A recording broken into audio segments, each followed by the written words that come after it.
Democracy will not save you. It cannot. Those words sound like heresy, don't they? They strike the ear like a rebellion against everything we've been taught to hold sacred. After all, democracy is a crown jewel of modern civilization.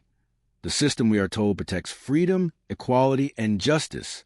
It is the altar at which nations pray, the anthem sung in parliaments and classrooms, the dream men and women have marched for, fought for, even died for. And yet, Alan Watts, philosopher, rebel, mystic, and storyteller of the soul, would lean forward with that mischievous half-smile and whisper something entirely different.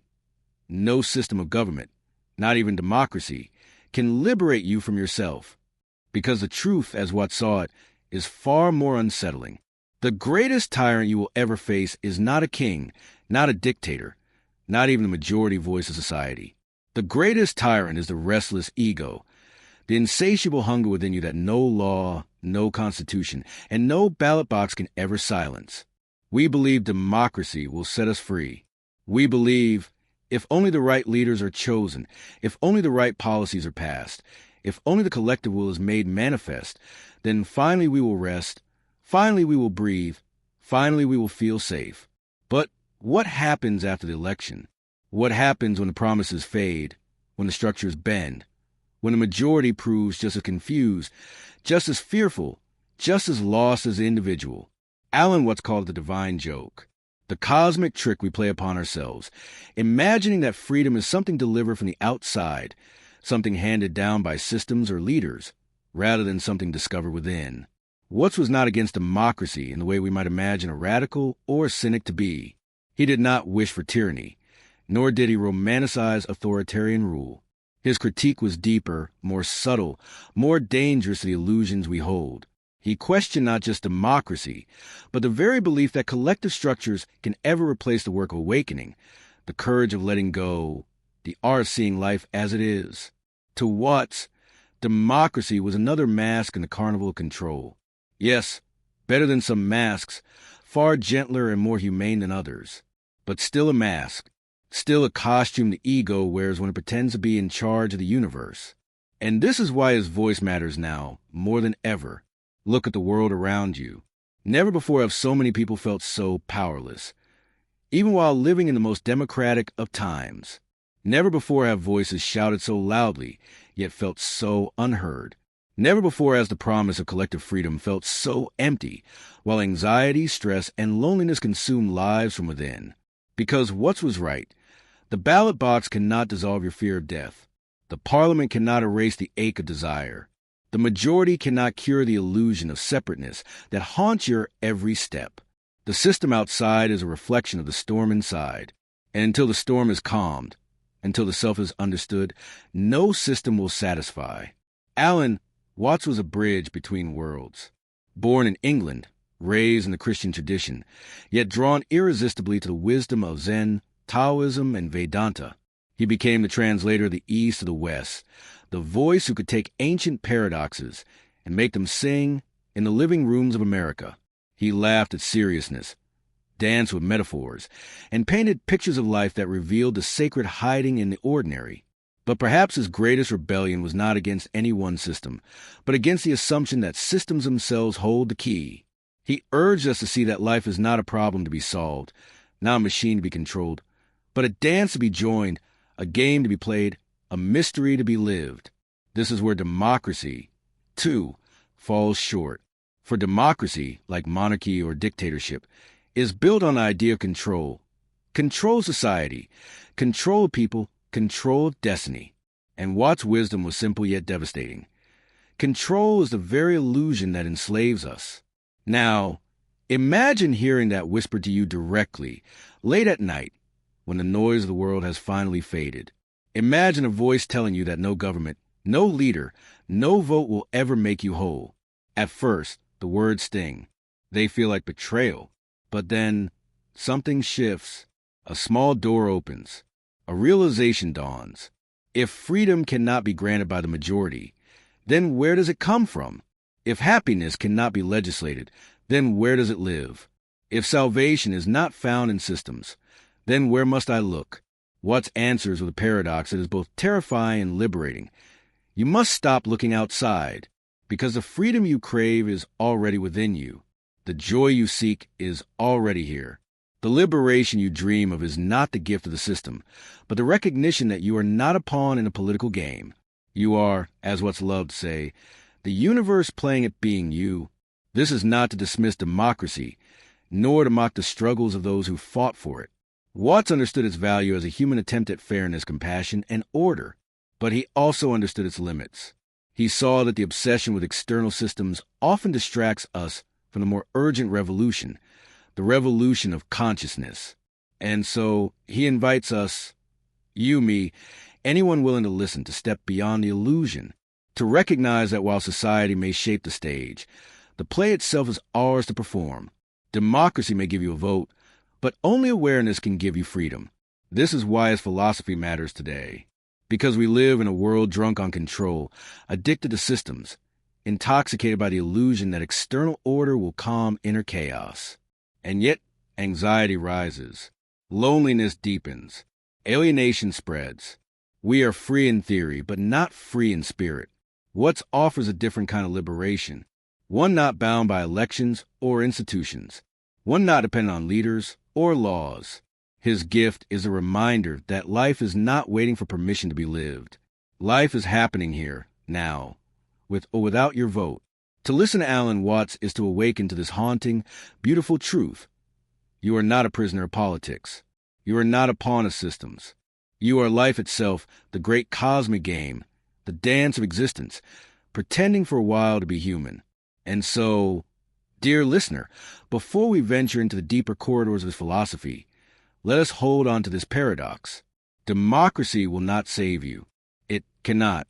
But perhaps, in realizing this, in letting go of the desperate search for salvation outside, you may stumble upon a freedom far greater than politics has ever promised. A freedom that was never lost. A freedom that was never granted. A freedom that has always been here, waiting for you to notice. We live under a spell. From the moment we wake up in the morning, we believe we are steering the wheel of life. We schedule our calendars, plan our careers, save for future, cast our votes, and convince ourselves that we are in command. And democracy, with its rituals of elections, debates, and ballots, is perhaps the grandest performance of this illusion. It tells us, you are in control because the people are in control. But Alan Watts looked at this promise with the same curiosity he brought to everything else. He asked, what does control even mean? And more importantly, who is it that seeks to control? Because if you sit quietly and look inward, you begin to notice something strange. Thoughts come uninvited. Feelings rise and fall without your command. Your heartbeat, your breath, the very sensations of your body, they all happen without your consent. Even your choices, the very things you take pride in, emerge from layers of memories, influences, and unconscious processes you never asked for. So tell me, if you cannot even fully control your own mind, what does it mean to imagine that you can control society, that you can master history with votes and policies?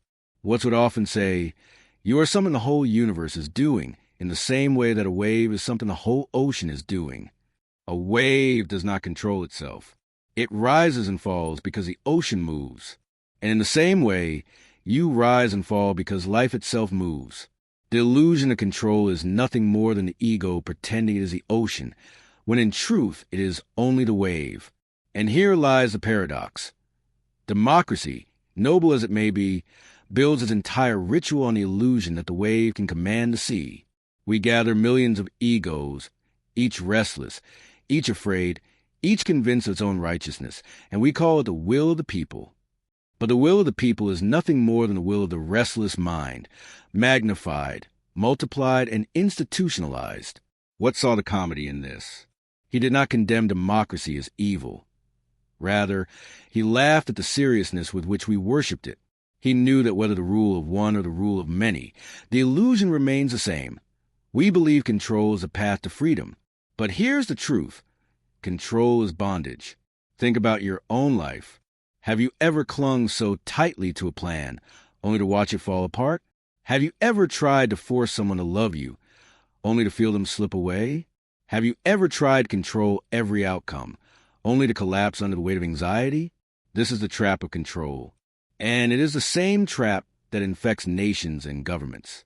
We imagine that if only we pass the right laws, elect the right leaders, build the right systems, then finally order will emerge.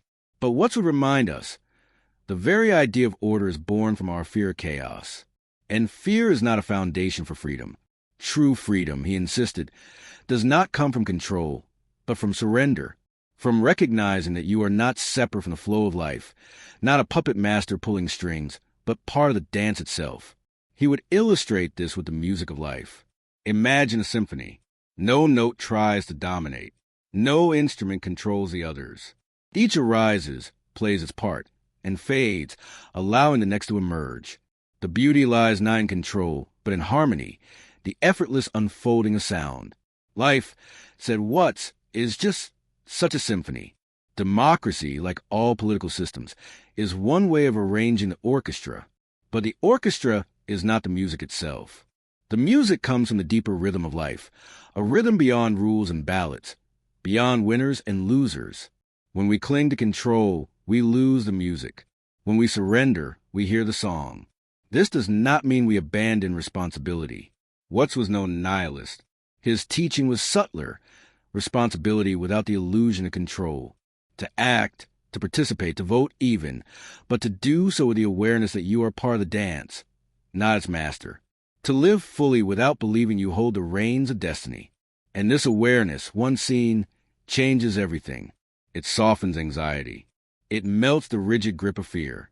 It reveals that life is not a machine to be engineered, but a mystery to be embraced. So why was Alan Watts against democracy? He wasn't against it in the shallow political sense. He was against the illusion it fosters, the illusion that collective control equals freedom. He knew the truth.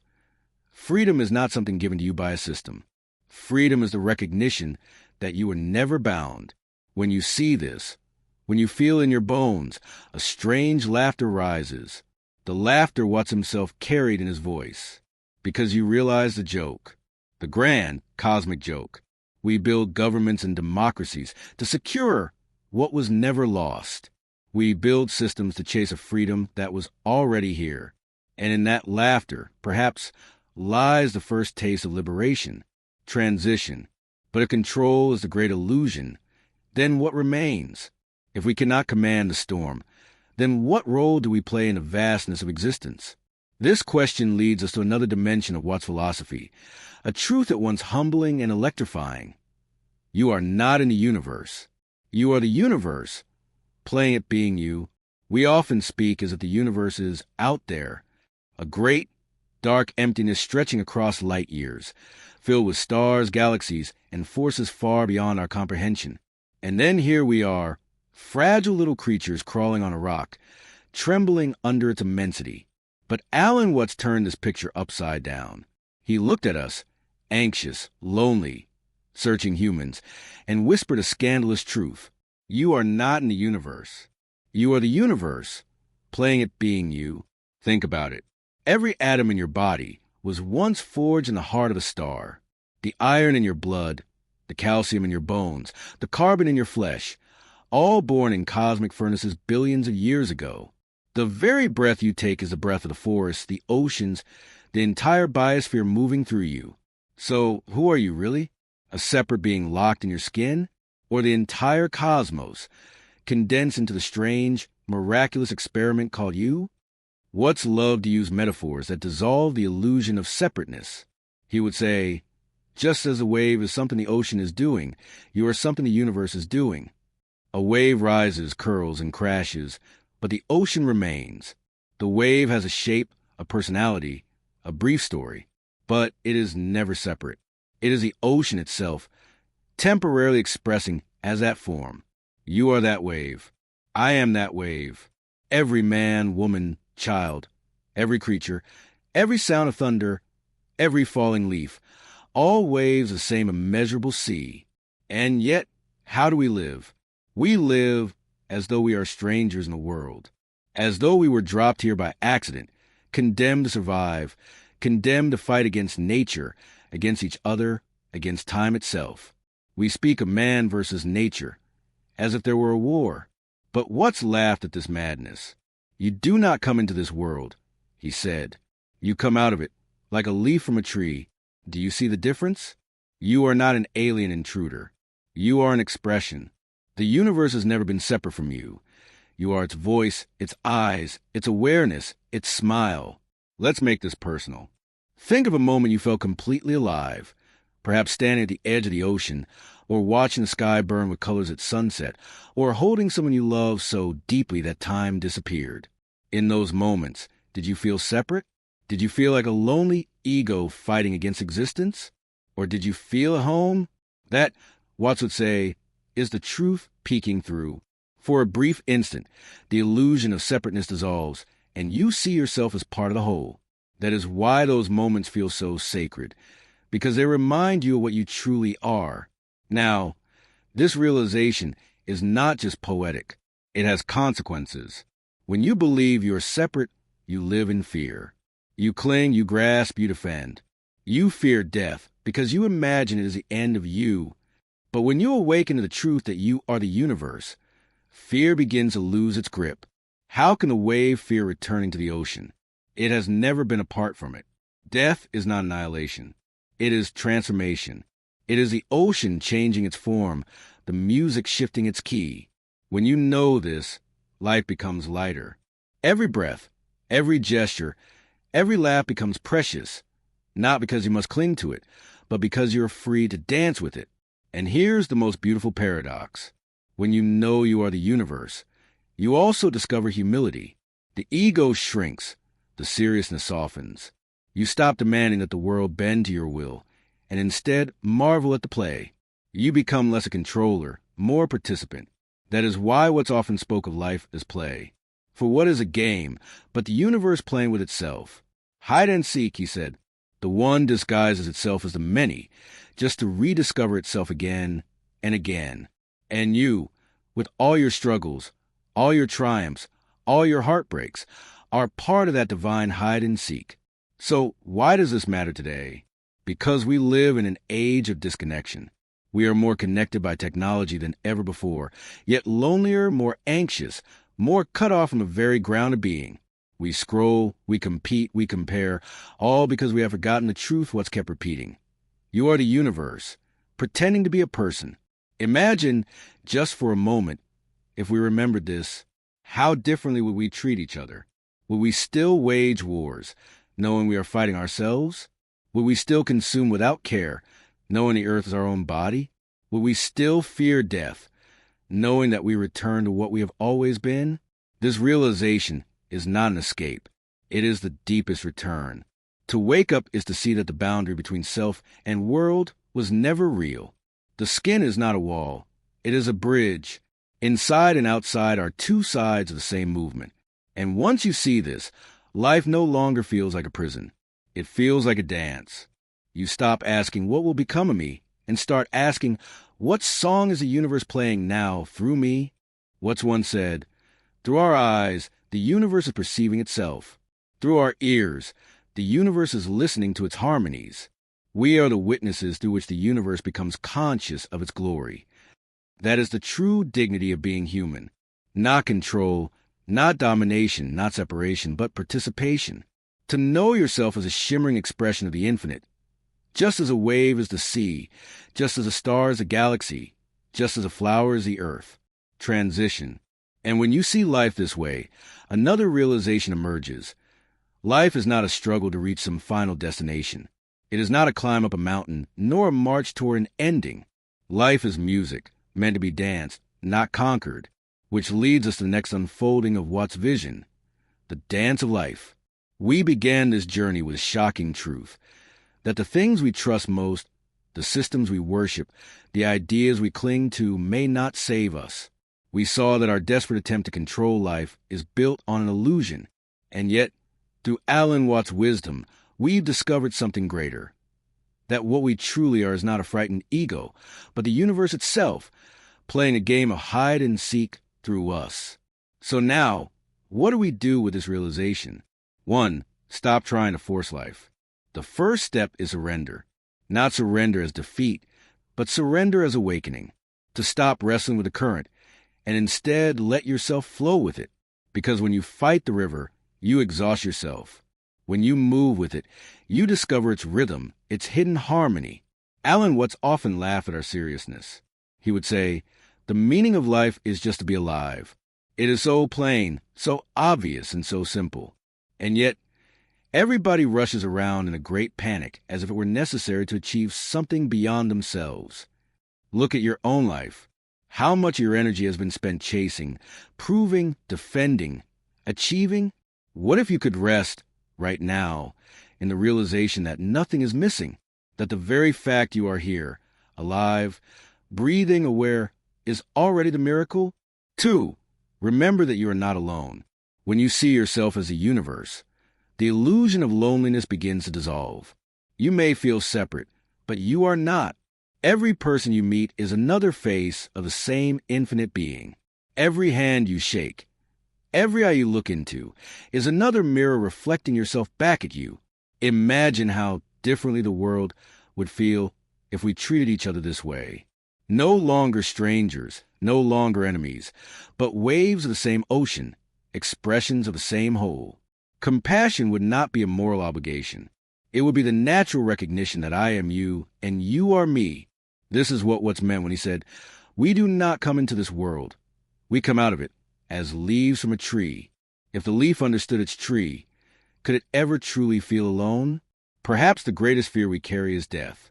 The end of me, the extinguishing of our little flame. But 3, see death for what it really is.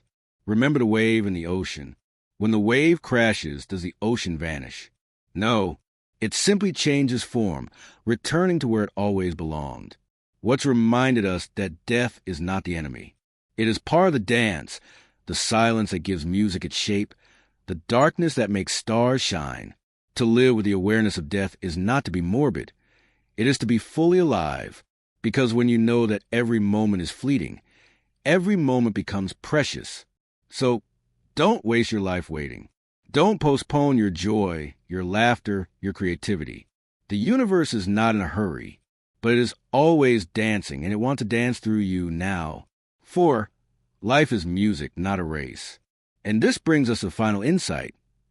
Life is not a problem to be solved or a journey to a distant goal. Life is music, and music is not about the final note. It's about the play of every note along the way. We have been taught to think of life as a climb, a mountain we must conquer, but Watts laughed at this too. He said, "We thought of life by analogy with a journey, with a pilgrimage, which had a serious purpose at the end. But we missed the point the whole way along. It was a musical thing, and you were supposed to sing or to dance while the music was being played. What if you treated today not as a step to tomorrow, but as the song itself?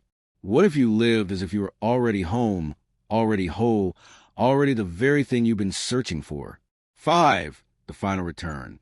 And so, my friend, let us return to where we began. Democracy may not save you. Wealth may not save you.